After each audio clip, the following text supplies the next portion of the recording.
Hello friends, welcome back to your own channel beginners point. और मैं हूँ श्रुति आपके साथ और हम देख रहे हैं क्लास 7 मैथ्स का एक्सरसाइज 5.1 का क्वेश्चन नंबर 11।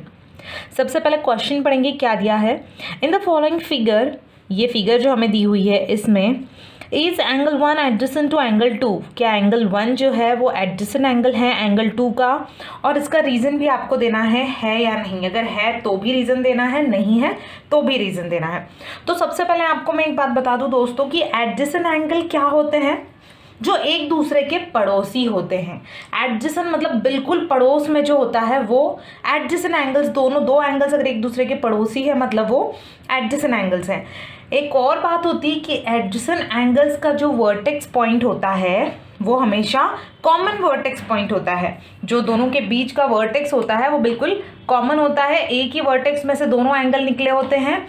और दूसरी बात कि दोनों का एक कॉमन हम कह सकते हैं, जैसे मैं यहाँ पर आपको एग्जाम्पल दे सकती हूँ कि अगर मैंने इस तरह का डायग्राम बनाया, उसमें एक ये एंगल है और एक ये है 1 और 2, तो यहाँ क्या हो रहा है, ये कॉमन वर्टेक्स है। सपोज O माना है तो O कॉमन वर्टेक्स है दोनों का, दोनों की शुरुआत O से हुई है। और दूसरा ये कि दोनों एंगल्स के बीच में एक आर्म जो होता है वो कॉमन होना चाहिए। देखिए ये वाले एंगल में भी ये कॉमन है और ये वाले एंगल में भी ये कॉमन है, तो इसका मतलब ये दोनों एडजेसेंट हैं। अब यहाँ इस डायग्राम में हमें क्लियरली दिख रहा है कि दोनों भी एंगल्स के वर्टेक्स अलग अलग हैं। इस एंगल की बात करें तो ये वर्टेक्स है, इस एंगल की बात करें तो ये वर्टेक्स है। तो यहीं पे ये साबित हो जाता है कि ये जो हमारा डायग्राम है इसमें एंगल 1 और एंगल 2 एडजेसेंट एंगल नहीं है। तो बस हमें यहाँ पर यही लिखना है, no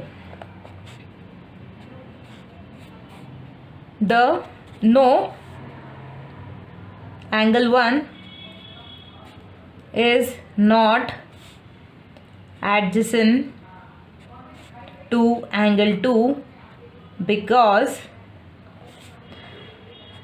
their vertex is not common। Common vertex नहीं है उन दोनों का, इसीलिए हम कहेंगे एंगल 1 और एंगल 2 एडजेसेंट एंगल्स नहीं है। इस तरह से क्वेश्चन नंबर 11 यहाँ कंप्लीट होता है। क्वेश्चन नंबर 12 हम देखेंगे। क्वेश्चन नंबर 12 में हमें दो क्वेश्चंस दिए हैं और दोनों में हमें वैल्यूज फाइंड आउट करनी है एक्स वाई जेड की। पहली वाला जो क्वेश्चन है वो हमारी इस डायग्राम के लिए है।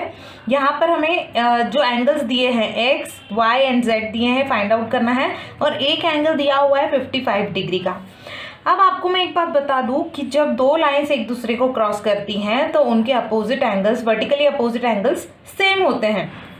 ये दोनों लाइन एक दूसरे को इंटरसेक्ट कर रही थी तो ये अपोजिट एंगल्स जो हैं, वर्टिकली अपोजिट एंगल्स एकदम सेम होंगे। अब अगर ये 55 है मतलब x की वैल्यू भी क्या आएगी, 55 आएगी।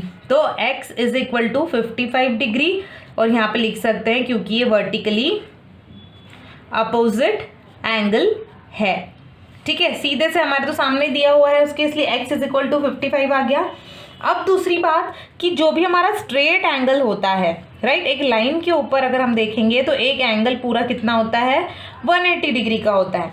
तो अगर मैं इस लाइन को कंसिडर करती हूँ और उसमें ये पूरे के पूरे एंगल को देखती हूँ तो ये 180 है, और 180 में से ये 55 माइनस कर देंगे तो हमें बचा हुआ वाई एंगल मिल जाएगा, राइट। तो 180 माइनस 55 अगर मैं करती हूँ, यहाँ करके देख लेते हैं, 180 माइनस 55, 10 कंसिडर करेंगे, 10 में से 5 गई 5, और 18 को टोटल हमने 17 लिया, 17 माइनस 5 12। तो y is equal to 125 degree. क्यों? क्योंकि हम क्या करेंगे, अगर हम ओवरऑल लेते हैं तो 55 degree plus y is equal to 180 degree, right. तो y is equal to 180 minus 55, that is y is equal to 125 degree. 125 degree आएगा। और जैसे कि मैंने पहले ही बताया कि दो लाइंस अगर एक दूसरे को इंटरसेक्ट कर रही हैं तो उनके अपोजिट एंगल्स सेम होते हैं, और y और z एक दूसरे के वर्टिकली अपोजिट एंगल्स हैं, इसीलिए hence z is equal to 125 degree. क्यों? क्योंकि ये भी vertically opposite angle of angle y। Angle y जो है उसके बिल्कुल अपोजिट एंगल है एंगल z, तो z की वैल्यू क्या आएगी, 125 डिग्री। तो इस तरह से ये फर्स्ट क्वेश्चन में हमने x y z की वैल्यू फाइंड आउट की है। अब हमें सेकेंड वाले डायग्राम में भी यही चीज़ करनी है यहाँ पर हमें क्या दिया है, एक्स वाई जेड, मतलब एक्स वाई और जेड फाइंड आउट करना है। सबसे पहले हम एक्स देखेंगे। मैंने आपको बताया एक स्ट्रेट लाइन के ऊपर हमेशा एक जो एंगल बनता है वो 180 डिग्री का होता है। 180 में से ये 40 माइनस कर दिया और ये 25 भी कर दिया, तो हमें बचा हुआ ये मिल जाएगा। तो ये 40 + 25, मतलब हम अगर ऐसे लिख दें 40 + 25 + x is equal to 180 degree. तो यहाँ क्या होगा, 40 + 25 मतलब 65 + x is equal to 180 degree, right. तो x यहीं रहने देंगे। 180 में से ये 65 इधर आएगा तो माइनस हो जाएगा, तो 180 - 65 करेंगे तो कितना आएगा, 10 - 5 रहेगा। और इसको हम 17 कर देंगे क्योंकि हमने कैरी किया था इधर, तो 17 - 6 होगा 11, तो ये होगा 115 डिग्री, राइट। 17 - 6 हमने किया तो 11 आया है, तो यहाँ पर आ गया 115 डिग्री का हमारा एक्स एंगल आएगा। अब एक्स आ गया, अब हमें देखना है अगला वाला। अब एक और बात बता दूं कि देखिए ये दो लाइंस जो हैं एक दूसरे को क्रॉस कर रही हैं, इंटरसेक्ट कर रही हैं, मतलब इनके थ्रू जो एंगल बने होंगे ये वर्टिकली अपोजिट एंगल्स होंगे। तो 40 के बिल्कुल वर्टिकली अपोजिट में z है, तो यहाँ लिख सकते हैं